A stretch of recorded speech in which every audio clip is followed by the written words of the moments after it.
So we should get used to significantly higher inflation for the next several years than we have had in the Western world for the last 40. And it's going to last at least 6 years, maybe as many as 8, and that assumes we get started pretty soon. As the world has aged demographically, capital has been available at greater volumes with greater ease at lower rates than any time in human history, and that pretty much defines the last 15, 20 years. And now the people who generated all that capital, the baby boomers as they were moving towards retirement, are moving into retirement. And so the capital costs were always going to skyrocket about right now and continue rising at least into the mid-2030s. We have 15, 20 years of incredibly cheap capital that we now have to process through. And if you look at just the raw data, the United States is okay. We seem to have at least learned most of the lesson from the 2008 financial crisis, but Australia hasn't.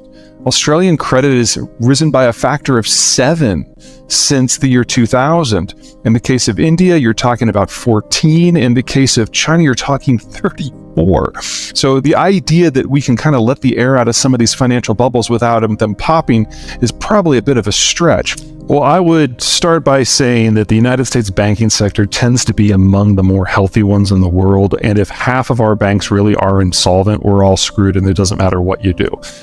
I happen to not believe that report at all. The idea that there's a lot of stress in the banking sector, that's obviously true.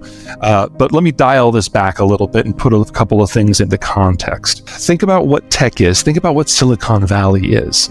The whole idea is you put a bunch of 20 and 30 somethings into a network if they're not physically in contact with one another, and you pay them to think up things that don't exist. And then you pay them more to figure out how to make those things exist.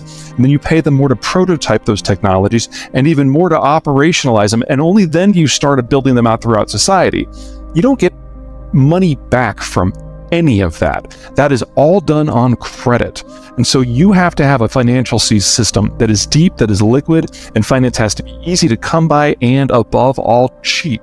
And that is exactly the environment we have been in the United States since roughly 1995, largely because the baby boomers have been nearing retirement, but haven't reached retirement yet.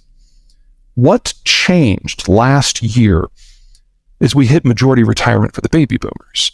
And we've always known that this was coming. We've always known that that money was going away, and now most of it has. And so as a result, we've seen the steepest increase in capital costs in the history of my country. And lo and behold, Silicon Valley got hammered. We won't see the same pace of technological advancement again until such time as we have cheap capital again. That will not happen until we have a new mature worker generation that has not yet retired. That will be the millennials in the 2030s and 40s. We have had 4 banks in the United States go bust.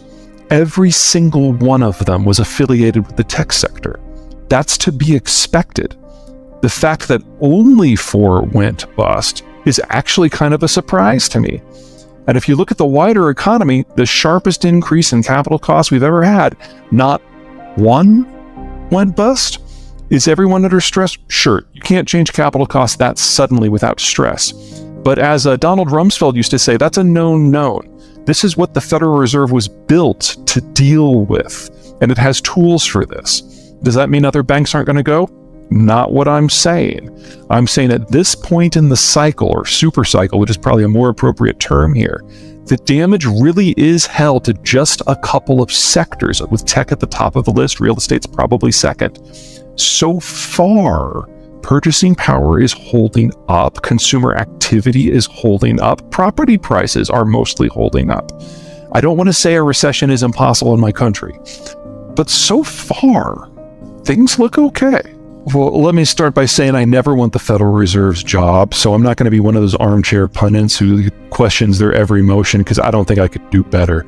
I will say that most of the reduction in inflation that we have seen to this point is probably not actually due to the Fed.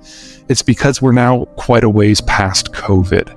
Remember that from roughly 2020 until mid-2021, we were having significant whiplashes in demand globally. Every time we got a new variant, every time we got a new vaccine policy, every time something changed, what we consumed, the patterns shifted. And it took about 18 months with each shift for industry to change the manufacturing supply chains to catch up. Well, in the United States, Texas, Arizona, and Florida, they opened up mid-year, and then a few months later, everyone but California followed suit. And then California followed in February of 2022. So yes, those are the dates. Well, we're 18 months past that. So the supply chains have caught up. And so the supply-driven inflation has gone down. That's probably responsible for half of the shift in inflation. The half that hasn't gone away, that's ultimately rooted in labor. Because remember, the baby boomers, the largest generation we've ever had, the largest worker class we've ever had, is now half retired. So the Federal Reserve is using the tool that it has for the problem it understands, but there's a big lag because the sort of demand that is being crunched here is not what has actually driven inflation to this point. If we're going to solve the inflation problem in the long run, we have to fix the supply system. That means training up workers to be more productive. That means a degree of automation, but we have to do that in an environment with more expensive capital, not just because of the Fed, but because of what's going on with the baby boomer retirement. And that's before you consider in disruptions that might happen in places like Germany because of the war, or China because of its demographic collapse. So we've got a lot of headwinds coming that hit the core of what supplies us with goods.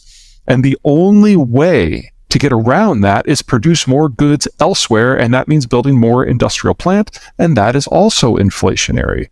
So we should get used to significantly higher inflation for the next several years than we have had in the Western world for the last 40.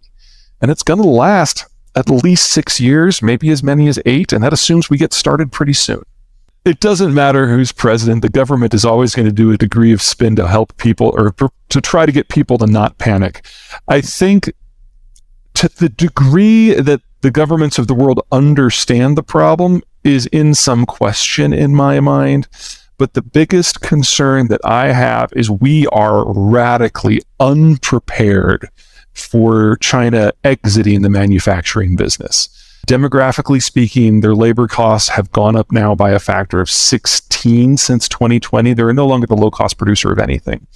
And the demographic situation is now so atrocious that they're literally running out of people aged 40 to be in the factories in the first place. And that's before you consider perhaps an energy shock because of the Ukraine war or trade shock because of tensions with the United States. We're going to lose them, and we are not ready for that. Central bank digital currencies mean something different to everyone, and in the most extreme version, which is what the Chinese are trying to implement, there's some version of what you just outlined actually is the express government goal, the ability to monitor in real time every transaction everywhere. But keep in mind the very big difference between the American system and the Chinese system.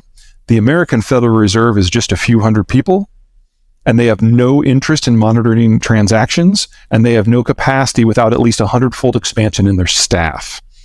China has 1.3 billion people, and government control of everyone's daily life is the first and foremost goal of the Chinese Communist Party.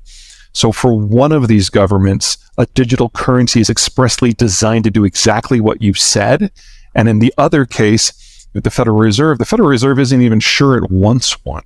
The Federal Reserve is poking at it, but it doesn't at the moment see a very strong use case for an independent digital currency.